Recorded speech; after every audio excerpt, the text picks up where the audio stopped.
It's 102.5 KSFM. It's your boy, Big Mike. I'm pretty damn excited right now. I'm fanboying right now because we got right here not just a WWE superstar. We've got the WWE superstar, the champion right now because he's here because WWE Smackdown Live is at the Golden One Center tonight. We've got Kofi Kingston. What's up, man? Yeah, what's up, baby? How you doing? I'm doing fantastic, man. We were just talking about how underrated Sacramento is. So we're thoroughly enjoying our time here. Everybody is so cool. Well, welcome to Sacramento, man. We're excited to have you. It's been an exciting year for you, man. To say the least. You know, you've been a multiple-time Intercontinental Champion. You've been a multiple-time U.S. Champion, Tag Team Champion, longest reigning WWE Tag Team Champion of all time. But then this year, a couple months ago, it happened. You got the belt on the granddaddy stage of them all, WrestleMania. Yeah, you got the WWE title, man. Congratulations. Thank you so much, man. And I've said this in every interview, but this is all I've ever wanted to do ever since I was a little kid. You know, you'd always pretend to be a WWE superstar, and I would always envision myself at WrestleMania winning the title, you know, and that actually happened in real life. It's still like mind-blowing to say. So I'm just fortunate to, you know, be able to say that my dream came true. I mean, I'm sure winning a title like, you know, TLC is great or SummerSlam or Royal Rumble, but WrestleMania to be your first title after, was it like 11 years? 11 years not ever having a WWE Championship title match. And like you said, man, I won the Intercontinental Championship a bunch of times, United States Championship, a bunch of Tag Team Championships, but never this one. I'd never even competed for it. So for it to be at WrestleMania in front of 85,000 plus people, having my family in the front row, having my kids get in the ring afterwards, just amazing on so many different levels, man. It was awesome. And against Daniel Bryan, who was on a wave of himself. So, I mean, you know, that's not no easy feat to do that. And I mean, knocked him out. So poetic, too, because so a couple years ago, for those of you who haven't been following wrestling over the past few years. Shame on you. Shame. What they say in Game of Thrones, we walk you down the center of this, you know, in front of the castle and we shame you, but we'll throw pancakes at you instead. So anyway, Daniel Bryan was in the position that I was in to where, like, the people demanded that he would be thrust into the main event scene. And it was like this organic movement of the people. And, you know, fast forward 2 years later, I'm in that position where the people are demanding that I be there. And Daniel Bryan's calling me all the dastardly names that people were calling him 2 years ago. B-list player. So, I'm like, this sounds familiar, Daniel.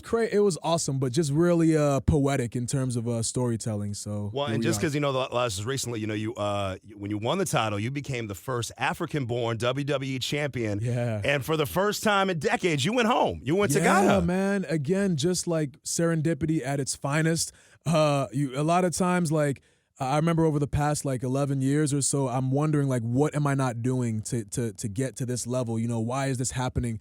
And it all happened because of this, you know, for this reason. This is also the year that the president of Ghana declared it the year of return, to where all members of the Ghanaian diaspora, he invites everyone to come back and get reacclimated with the motherland. Like, how crazy is it that out of all the years that he makes this declaration, that it's the same year that I become WWE champion? So it was crazy. I got a chance to go back. You got to meet him. 2 weeks ago. Yeah, I met the president. I met the Ashanti King when I was there. I got to hang out with the national soccer team, the Black Stars. You brought him belts. Yeah, man. It didn't bring me a belt. It's so, well, I mean, you know, it didn't come in the mail. I didn't get that. Is that later? Is it a holiday or something? It's not my birthday, but I can't even lie. I was trying to find some reason, but it's fine. You know, I'll go to WWEshop.com or whatever. We'll get you a real good picture today. I appreciate that. I get a picture. You can show all your friends. Oh, hell yeah. That's bad. I'll take that all day. Yeah, man. Well, it's exciting tonight. WWE Smackdown is here, and it's a big night. Oh, yeah. Because, you know, New Day, there's been some injuries here and there, but tonight they're back together. You guys are back together. Yes. Big E is back. Yes. After a good, 6 weeks or so. He tried to come back a couple weeks ago. We got attacked, put him out for a little bit longer, had a little setback, but now he's back, you know. And anyone who hasn't seen Big E live and in person, it's a treat. You know what I'm saying? Like, honestly, like, if you were to buy tickets to the show tonight, to see Big E do his thing would be worth the price of admission alone. Trust me when I tell you, man, he's so entertaining. He's my brother, and we're happy to see him back. We're happy to see him in action That's going to happen tonight. Myself, Big E, Xavier taking on Kevin Owens, Sami Zayn, and Dolph Ziggler, the Zigman. So it's going to be an amazing match. Are we going to see the splits happen or not? Are we going to see the split? I mean, he's been out for a minute. I don't want to get re-hurt. I don't know if he's going to give it all to you. I don't know. That's the thing, is that you never know what's going to happen. Well, I got to give you credit, man. I interviewed you last year in February, back when I was in Denver, and we were talking about all the belts you've had and the belt you didn't have, and I was talking about, do you ever look at groups like the Shield and Evolution, like they broke up and everybody got championships, and you said, and I asked you, do you think you need to do that? And you said, you told me then, you didn't even hesitate. You said, no. Yeah. If I'm going to win the title, it's going to be with my brothers. That's it. And I said, I hope you win the belt in 2018. I was a few months off, but you got it, and you're still with the New Day. And you guys are still kicking. We're still doing it, man. It's awesome, man. We like you were saying, when you have a stereotypical like faction, at some point they're gonna like break up. Yeah. So everything that we do, like if you could see me right now, actually there's like video footage of it. I'm wearing a pancake tracksuit right now. Yes. I've got pigtails. Nothing about me is like typical. You know what I'm saying? Yeah. Like everything, even being like a WWE champion, you look at me, I have like no inner chest muscle. It's all sternum. You know, for the listeners, you hear that? That's strong, though. That's all strong. sternum. You know, my legs are very skinny. I'm not 6'8". I'm not 300 pounds, but I'm still the WWE champion. So, connecting it back to, like, the New Day, like, the stereotypical thing to do would be, one of us is going to break up. And we don't want to be stereotypical in any sense of the word. So we will never break up.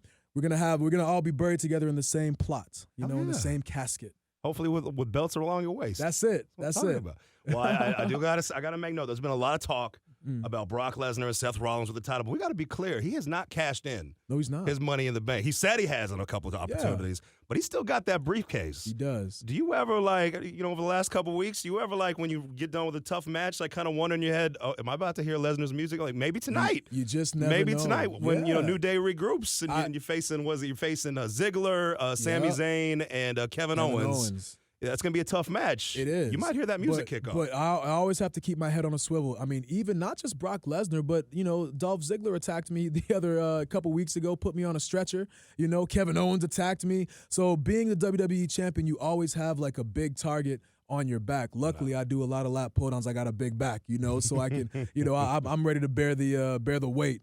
But who knows, man? Like I was saying before, Brock Lesnar and Paul Heyman say that they're going after Seth Rollins, but anybody who's been watching wrestling for any amount of time knows that Paul Heyman, he's not an honest man, and that's being kind. I think Seth made the point to Brock and them, like, he does pretty good against other big guys, but the little guys he has some issues with. Yeah. And like Seth ended up beating him, but like he might be scared of you, Kofi. Well, I mean, I'd be scared of me too. Look at this pancake tracksuit, Well, I'll say this, I've been a WWE fan for many years. I've seen a lot of moves that I'm like, I've seen Mankind fall off of a Hell in the Cell and fall. I've seen Inferno matches. Unreal. But the one thing that looks most painful to me than anything else is when somebody drops a microphone and you guys start slamming each other. I'm like, dude, don't fall.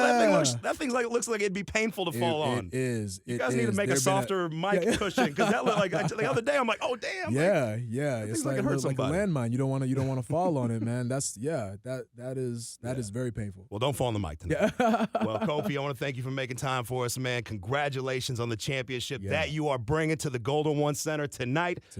Sacramento, there's a few tickets left. Get them while you can. You can go to KSFM.com. You're going to see the New Day back together tonight, and get those tickets. And Kofi, again, man, anytime you come through Sacramento, please come say what's up, I appreciate you, man. Thank you so much for having me on the show. And anybody out there who hasn't seen a WWE show live before, you owe it to yourself to be entertained. It's entertainment at its finest. Like you said, I'm going to be there with the New Day. We're back together again in the ring. Randy Orton's going to be there. Roman Reigns, you know what I mean? Bayley, Women's Champion, Drew Roman McIntyre. Reigns. Everybody's going to be there. It's going to be awesome, and the West Coast is always hyped, so we're looking forward to being there. Kofi Kingston, WWE Champion. Thanks so much, man. Thank you.